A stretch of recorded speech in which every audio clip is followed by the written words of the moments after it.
देवाचं दर्शन घेऊन इथे अमित ठाकरे देखील मतदान केंद्रावर पोहोचत आहे। एक मार्जिन जास्त नसेल तर आपण निवडणूक जिंकलो असं म्हणता येणार नाही।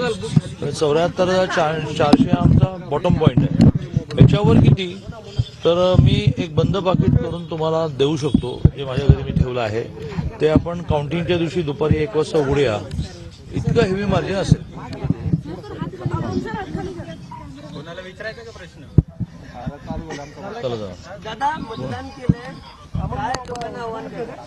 नाही, लोकांना आव्हान असं करेन की 142 कोटी लोकसंख्या असणारा आणि जवळजवळ 99 कोटीच्या आसपास मतदार असणारा हा देश सातत्याने 51 पासून निवडणुका झाल्या नाहीत असं कधी झालंच नाही। 75 ते 77 आणीबाणीचा पिरियड सोडला तर लोकसभेच्या निवडणुका, विधानसभेच्या निवडणुका सातत्याने झाल्या आणि त्यामुळे जगामध्ये अतिशय व्यवस्थित रुजलेली ही लोकशाही आहे।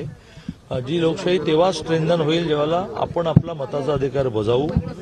हे मला मान्य आहे की अनेक बूथवर 200 नावं सरासरी नसतातच आणि मग वोटिंग पर्सेंटेज 1000 वर न काढता 800 वर काढलं पाहिजे।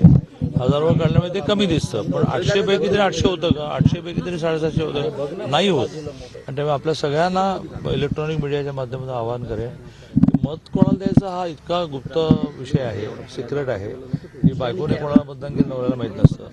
पण मतदानाला तर जा अशी मी आपल्या सगळ्यांच्या वतीने आवाहन करेन, विनंती करेन। राज्यात काय परिस्थिती राहील? क्लिअर झालं। उलट वोटिंग पर्सेंटेज वाढल्यामुळे वाढीव टक्का हा नेहमी बीजेपीच्या महायुतीच्या बाजूने असतो।